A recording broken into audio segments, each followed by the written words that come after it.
We all know that one person, the one who carries the weight of an entire collapsing world behind a steady smile. Maybe it is the coworker who works through lunch, waves off every offer of support, and insists they are fine, even as their eyes betray exhaustion. Maybe it is the friend who claims they are just busy, while silently grieving a heartbreak they refuse to let anyone witness. Or maybe, if you look closely enough, it is you. You have built a life on competence, on being the one who never falters, the one who never needs anything from anyone. And in a culture like ours, a culture that worships self-reliance as if it were a sacred virtue, that facade is praised. We call it strength. We call it discipline. We call it the kind of independence that makes a person admirable. But beneath that polished exterior lies a truth we rarely talk about. Sometimes the refusal to ask for help is not evidence of resilience. Sometimes it is evidence of fear. A fear of being seen too clearly. A fear of depending on someone who might not show up. A fear that if you stop holding everything together for even a moment, your entire world might collapse. That is the quiet secret behind hyper-independence. A psychological defense that disguises itself as self-sufficiency while slowly draining a person's capacity for connection, ease, and genuine emotional safety. And millions of people live inside this pattern without ever naming it. In this video, we are going to step inside that hidden reality. We will examine the cultural myths that shaped it, the early experiences that reinforced it, the emotional cost of maintaining it, and the gentle, practical steps towards something more humane, more connected, and more sustainable.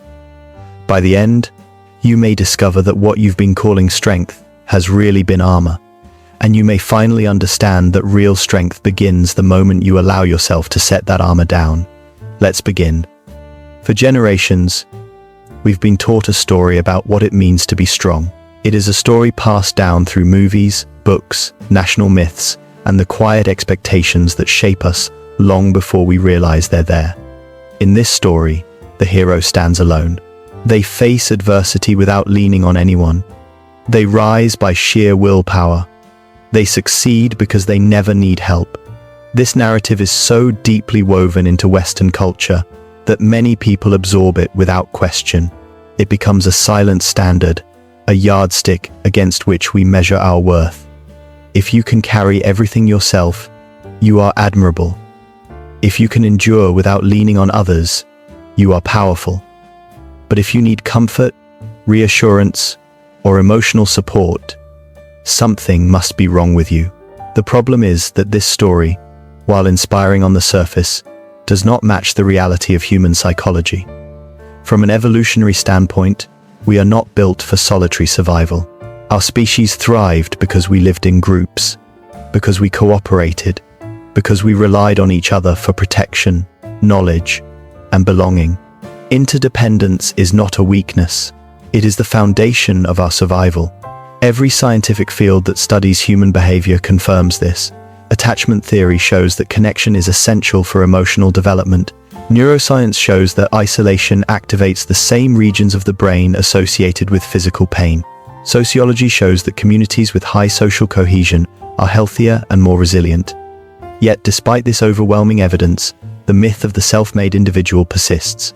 It shapes how we judge ourselves and how we judge others. It creates a culture where admitting you need support feels like confessing a personal failure, where receiving help can feel like stepping out of alignment with the identity you spent years constructing. People internalize the belief that they must never appear weak. They must never burden anyone. They must never show that life is too heavy to carry alone. This cultural pressure doesn't just influence behavior. It molds self-perception. It convinces people that their worth is tied to how much they can endure silently. It teaches them to suppress their needs, hide their fears, and perform invulnerability at all costs. And over time, that performance becomes automatic. What begins as a cultural ideal slowly transforms into a psychological prison. To understand hyperindependence, we have to understand this myth. It is the stage upon which the rest of the story unfolds. It explains why so many people feel ashamed of their own humanity, and why asking for help feels like violating an unwritten rule. But once we see the myth clearly, we can finally begin to question it. And questioning it opens the door to a far deeper truth about what it means to be strong. Once we recognize how deeply the cultural myth of the lone hero shapes our expectations, we can start to see an important distinction that often gets blurred. Not all independence is the same.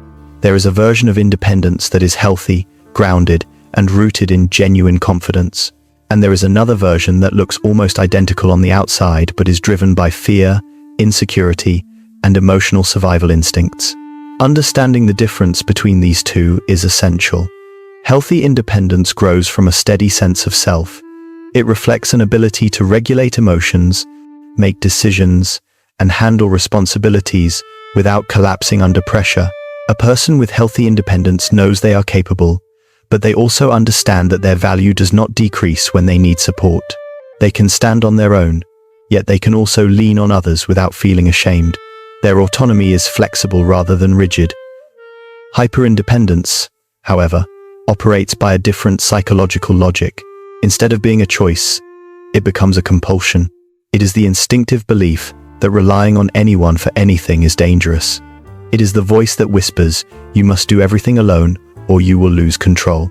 A hyper-independent person does not simply prefer to handle things themselves. They feel obligated to, as if asking for help would threaten the very foundation of who they are. The contrast is subtle on the surface, but immense beneath it. Healthy independence says, "I can do this." Hyper-independence says, "I have to do this alone." One is rooted in self-trust. The other is rooted in mistrust, often shaped by experiences where depending on others led to disappointment, judgment, or harm. And while both may look like strength from the outside, only one of them actually supports emotional well-being. The other quietly erodes it. This is where the real question emerges. If hyperindependence is not true strength, where does it come from? What teaches someone to fear the very thing humans are naturally wired to seek? To answer that, we have to go back to the beginning, to the experiences that taught a person their needs were unsafe.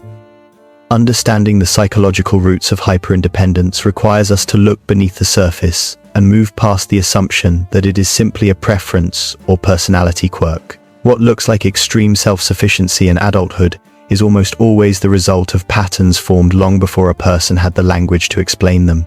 To understand why someone grows into an adult who feels compelled to carry everything alone, we have to go back to the moments when their nervous system learned that dependence was unsafe. One of the most common origins is childhood conditioning, especially in the form of parentification. This happens when a child is placed in a role they were never meant to fill, either emotionally or practically. Instead of being cared for, they become the caretaker. Maybe they had a parent who was overwhelmed, depressed, or emotionally unpredictable. Maybe they were the one who soothed an anxious parent, mediated conflict, or ensured younger siblings were fed and safe. On the outside, these children often appear mature and responsible, but internally they learn a painful lesson. Their needs are burdensome, their emotions cause trouble. Their vulnerability destabilizes the household, so they adapt in the only way a child can. They bury their needs, silence their feelings, and step into a premature adulthood. By the time they grow up, they no longer recognize that what they call independence was actually a survival strategy. Another powerful root is the fear of vulnerability. Vulnerability should be a pathway to connection, but for someone shaped by emotional neglect or instability, it feels like exposure. To be vulnerable is to give someone access to the softest parts of yourself, and if those moments were met with dismissal or ridicule in childhood, the body will remember vulnerability not as safety, but as danger. This instinct becomes so deeply encoded that even as an adult, the idea of relying on someone else triggers a visceral sense of risk. It is not simply discomfort. It is a subconscious alarm that says, letting someone in could threaten your stability, identity, or emotional safety. This makes asking for help feel like surrendering control, and for someone who survived by staying in control, that loss of stability is terrifying. Closely connected to this is the fear of rejection. another root that shapes hyperindependence from the inside out. To most people, a request denied might be disappointing, but it does not shatter their sense of self. For someone with a history of emotional inconsistency or abandonment, rejection hits much deeper. It activates the belief that their needs are too much and that they are fundamentally alone. The pain of hearing no becomes amplified, not because the request was high stakes, but because it reopens old wounds. As a result, avoiding help altogether becomes a form of emotional self-protection. If you never ask, you can never be rejected. And if you can never be rejected, you can avoid the shame, fear, and loneliness that were once too overwhelming to bear. A fourth psychological root is the fear of indebtedness.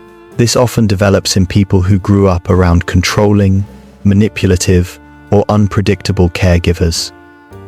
They learned that every favor came with a hidden cost.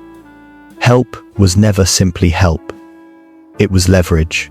It was a future debt to be paid, sometimes in ways that felt emotionally invasive or unfair. As adults, these individuals become hyper-aware of relational transactions. When someone offers assistance, instead of feeling supported, they feel anxious about what the other person might expect in return.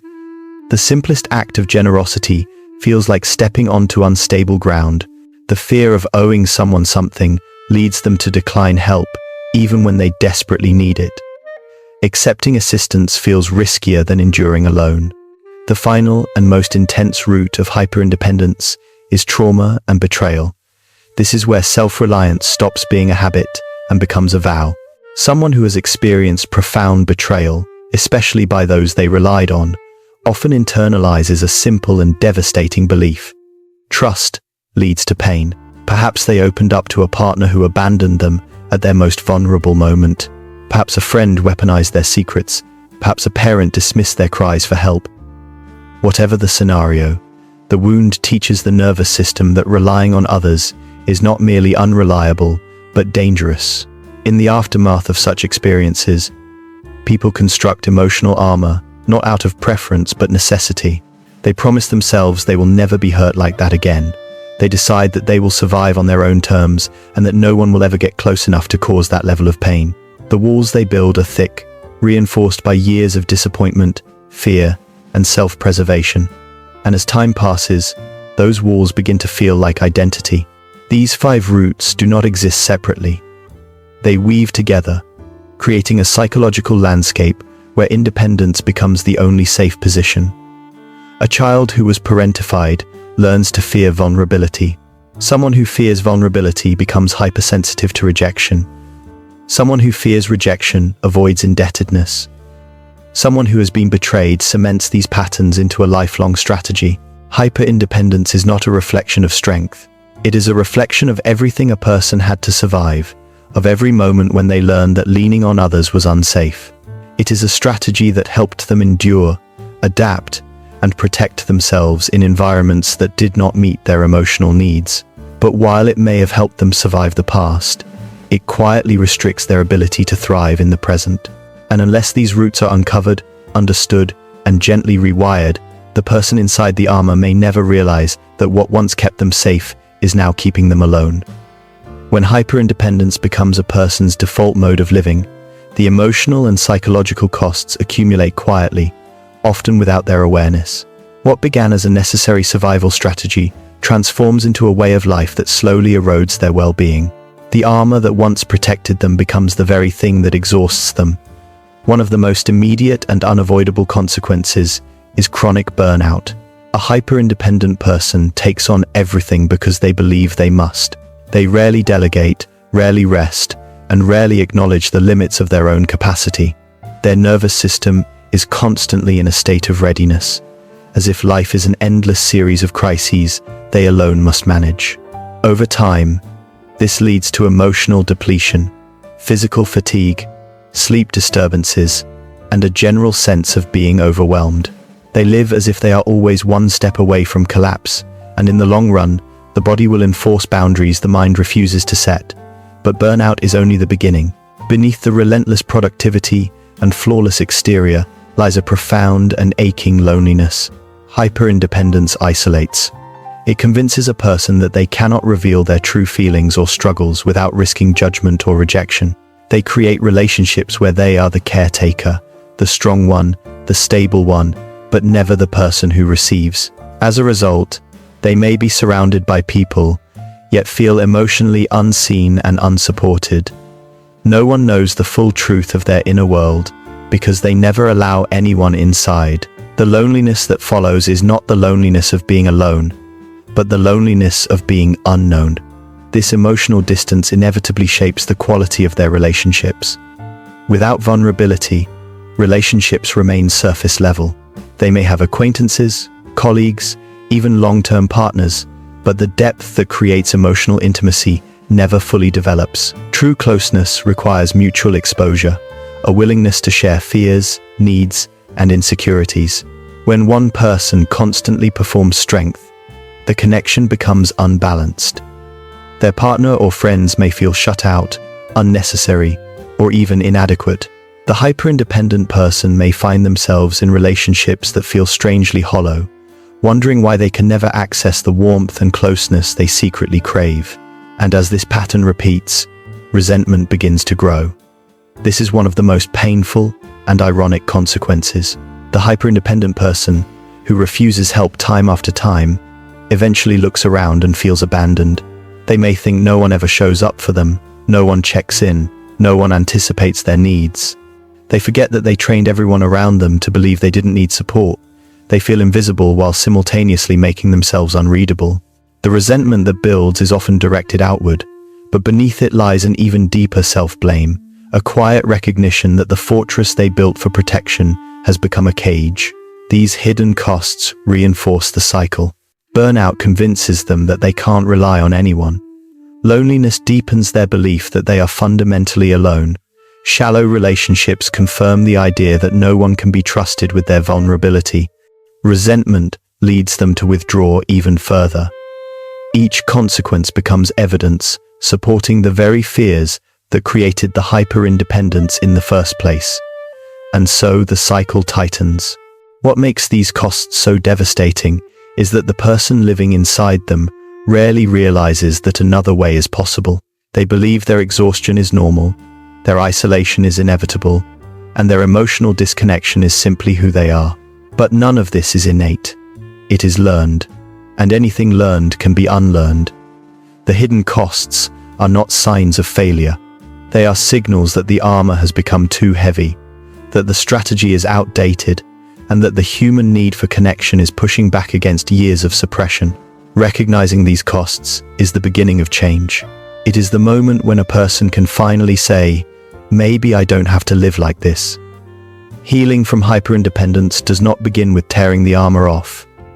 It begins with recognizing that the armor was never a flaw. It was protection. It was intelligence. It was your mind and body doing whatever they had to do to survive an environment where your needs were not met. This shift in perspective matters because you cannot heal what you still believe is a weakness. You can only heal what you finally understand with compassion. The first step is awareness. Naming the pattern creates space between who you are and what you learned. Instead of saying, "This is just how I am," you begin to see hyperindependence as something you adopted out of necessity. Awareness loosens the narrative. It interrupts the automatic response to handle everything alone. It creates just enough room to imagine alternatives, but therapy, books, or intellectual insights alone are not enough. Healing requires practice, and for someone who has lived behind emotional armor for years, that practice must begin gently. This is where micro-vulnerability becomes essential. The nervous system cannot jump from never asking for anything to relying on others overnight. The gap is too large. The fear is too intense. So you start with something small. Ask a coworker for an opinion.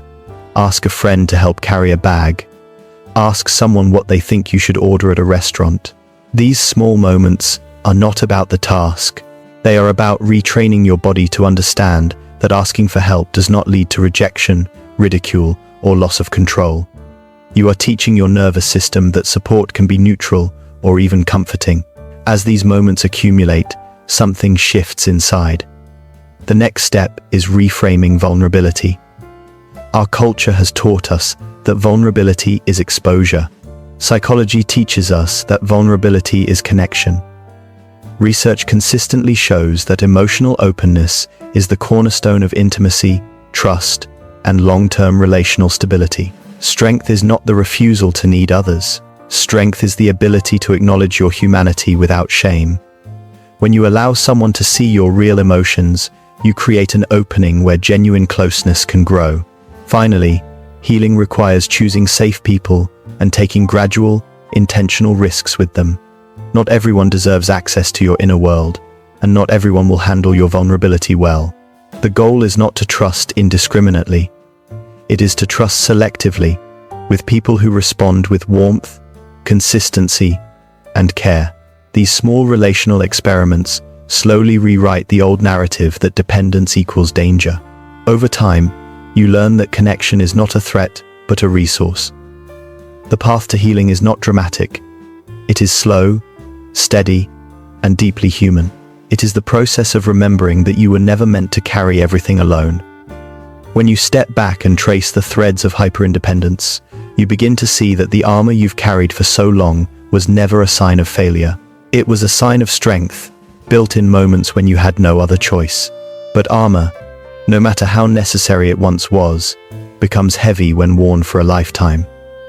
Healing begins the moment you allow yourself to loosen just one latch, to admit one need, to let one person in. That single act does not make you weak. It makes you human. And humanity is where connection begins. If this journey resonates with you, take a moment to reflect on one small way you allowed support into your life. That awareness is the first step toward a different kind of strength, one you no longer have to carry alone.